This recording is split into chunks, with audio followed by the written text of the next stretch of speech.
matagutlo, matagadlaw. Adunay mga panghitabo dito sa kauluhan, panghitabo sa gawas sa atong nasod, ug adunay mga panghitabo dinhi sa atong dapit. Mga panghitabo nga mo'y makapaikag sa katawhan, nga mabinantayon sa lakat ug dagan sa panahon karon.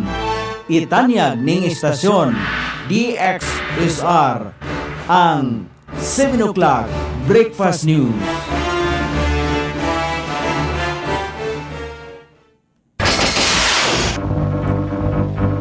Ikala, kumusta? May buntag Iligan, may buntag Mindanao, may buntag Pilipinas. Adang Biyernes karon pizza 7 ning buwan sa Agosto ning tuiga 2026. Sangan sa ato station manager Pastor Robin Sulapas. Kini ang inyong KSR Kabisaya Nonebi. Ang watod sa hanay sa balita sa alas 7. Og karon sa ulohang tudling sa atong mga balita sang kabataan 2026 sugdan karong Agosto 16, lain-laing activities gikatakda. Baking and pastries training gitudlo ngadto sa mga kliyente sa BSRC. Napolo ka international vlogger sa Asia Con Air Asia bisitahon ang Iligan aron ipalambo ang turismo sa syudad. Sa kauluhan, Presidente Bongbong Marcos nag-isyo og standing order nga sikopon gayod si Senador De La Rosa. Luistro nalipay sa gipagawas nga hukom sa Korte Suprema versus Vice President Sara impeachment.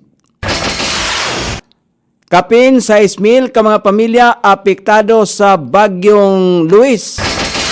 Sa gawas sa nasod, Trump gianunsyo ang bagong saad alang sa pagpatuman og complete disarmament ngadto sa Hamas. Balita sa kinabuhing Kristiyanon, Korte sa Pakistan pagatun-an pag-usab ang desisyon may tungod sa 13 anyos nga Kristiyanong babae nga sa iyahang pagminyo.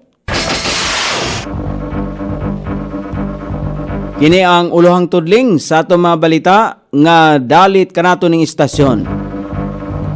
DXSR 106.7 sa inyong FM dial. Ang bugtong radyo sa Dakbayan Siligan nga nagsibya sa balaang kasulatan, pinasubay sa Inspired and Preserved. Not simply dictated, King James Version sa Angkor Broadcasting Corporation.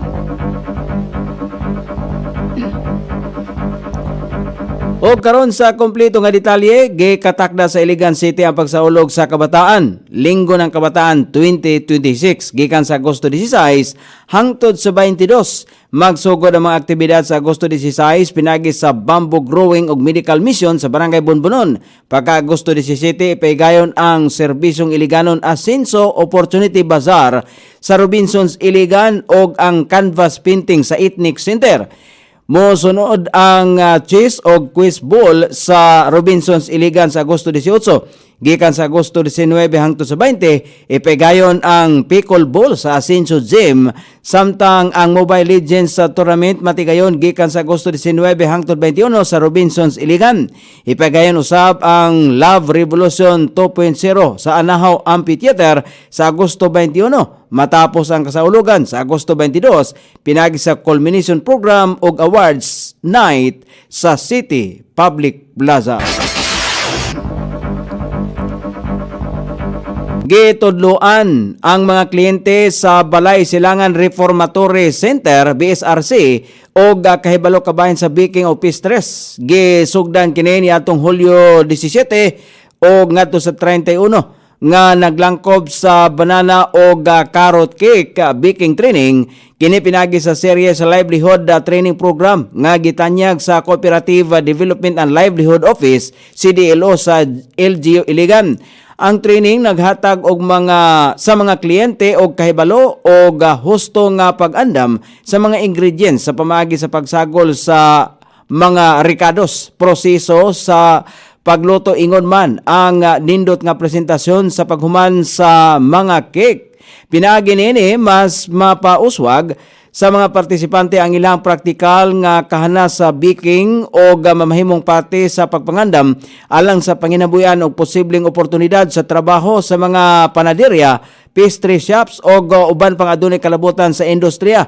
Suporta usab kini sa ilahang rehabilitasyon o pag-andam alang sa mas produktibo o maayo nga kaugmaon. Kabahin kini sa padayon nga koordinasyon tali sa BSRC o CDLO sa paghatag og mga programa nga nagpalig-on sa kahibalo o kahanas sa mga kliyente isip suporta sa ilaang rehabilitasyon o pag-andam alang sa mas produktibo o mas maayong kaugmaon.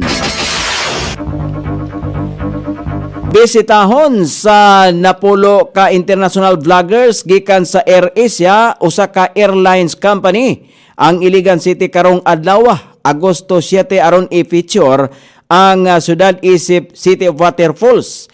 Ang maong mga bisita naglangkob sa mga content creators nga adunay gikan sa 100,000 hangtod sa sobra 1 milyon ka mga followers sa social media. Gibutyag kini ni City Administrator Darwin Manubag atol sa gipahigayon nga flag raising ceremony. Sumala pa ni Manubag, usa kini kadako nga oportunidad alang sa Iligan aron mas maila o mapalambo ang turismo sa syudad, dili lang sa nasod kundi sa tibok bahin sa kalibutan.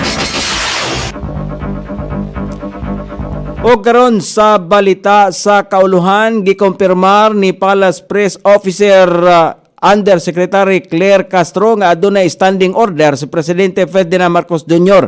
nga arestuhon gayod si Senador Ronald Bato de la Rosa.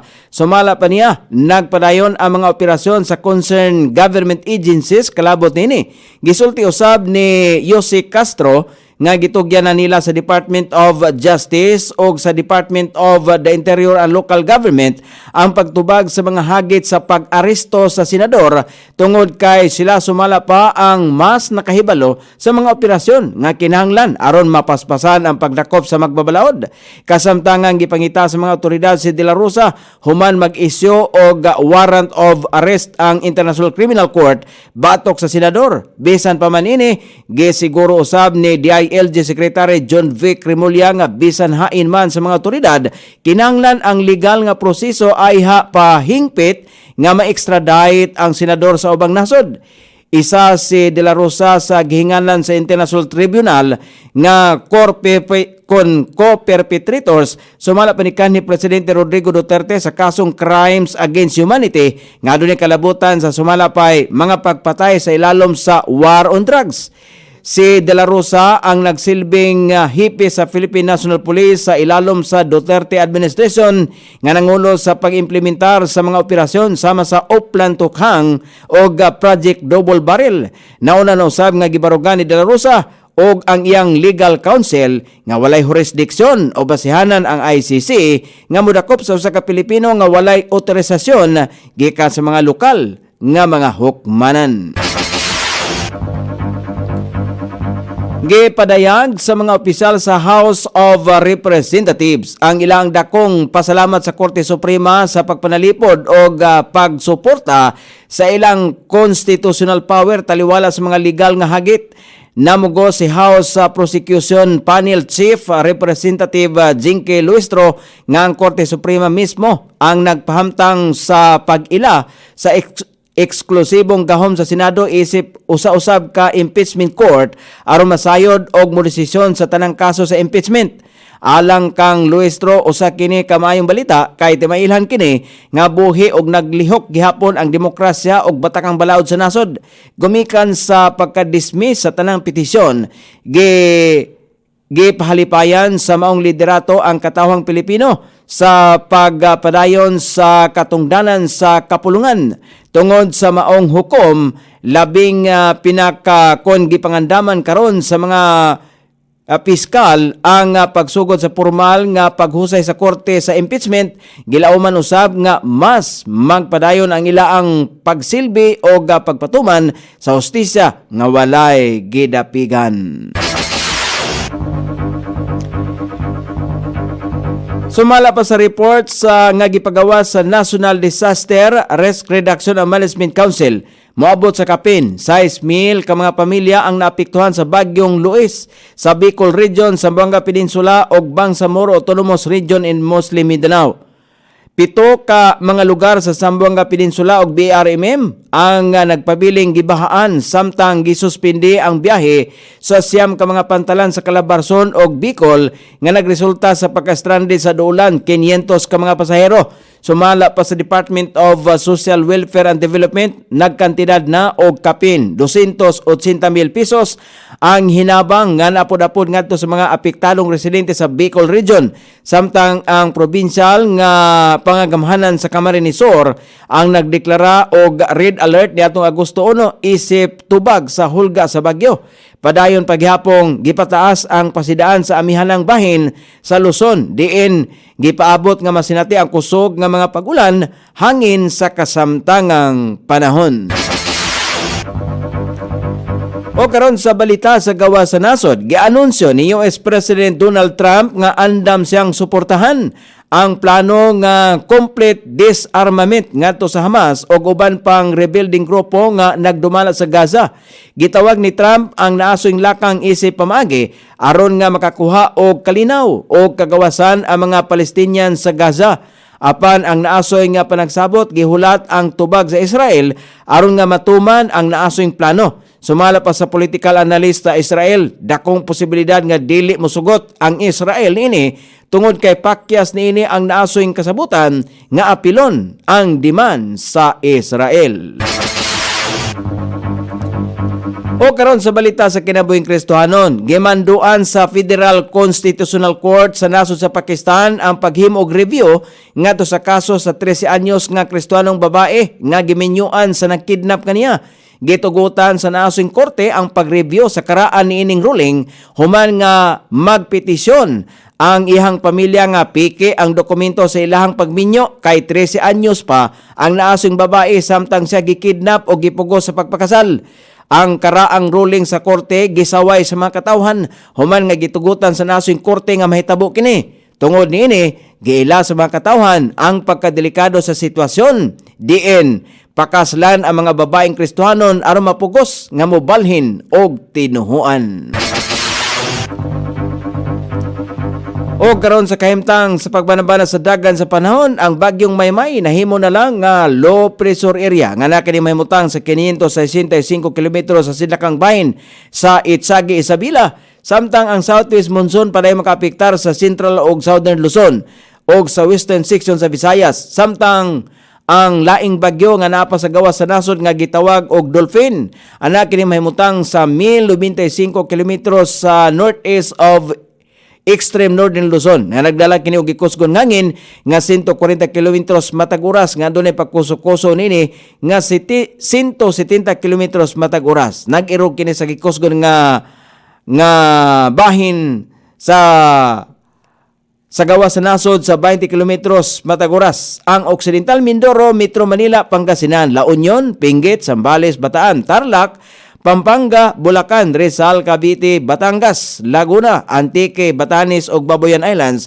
ug ubang bahin sa Luzon, Western Visayas ug ubang bahin sa nasod ang makasinati gihapon karong adlaw og madag-umon nga kalangitan. Inubalan sa patak-patak nga mga pagulan, ilabi na sa mga dapit sa kahaponon kini epekto sa southwest monsoon og extension sa bagyong Dolphin og localized thunderstorm. Sukod sa temperatura dinhi sa dakbayan siligan ang kabugnahon na nasa 25 ug ang kainiton mosangko sa 27 degrees sentigrado. Ang adlaw misilang kaganahan sa alas 5:31 ug mosap unya sa alas 6:23 sa sayong takna sa kagabion. Inyong nabati ang kinatibukang hanay sa balita sa alas 7 nga dalit kanato ning istasyon. DXSR 106.7 sa inyong FM dial. Ang bugtong radyo sa Dakbayan Siligan nga nagsibya sa balaang kasulatan. Pinasubay sa Inspired and Preserved. Not simply dictated King James Version sa Angkor Broadcasting Corporation. Sangan sa tigsuwat sa atong balitang international o sa kinabuhing Kristohanon, Pit Jan, sa balita lokal, Coney Island. Sa ato station manager Pastor Robin Sulapas. Kini ang inyong KSR, Kabisaya, Nonoy B. Magpasalamat og mingon, maayong buntag, Iligan.